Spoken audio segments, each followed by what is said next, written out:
倒霉的小蛇刚出门就遇见了眼镜王蛇，面对如此强悍的对手，他想都没想，转身就逃。可没跑多远，就被这道黑色恶魔追上。眼镜王蛇一出手便咬住小蛇的要害，剧痛之下，小蛇拼命挣扎，但挣扎有用吗？可怜的小蛇终于忍不住哀声求饶，明知求饶无济于事，可这已是他此刻唯一能做的事。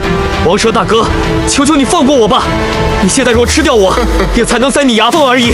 等我长大，我可以帮你捕猎更多蛇献给你，这样对你不是更有利？眼镜王蛇冷笑：你觉得我有耐心等你长大，再贡献食物给我，当我傻吗？哈哈哈！只能说，动物世界中的弱肉强食，正是自然界中一场亘古不变的循环。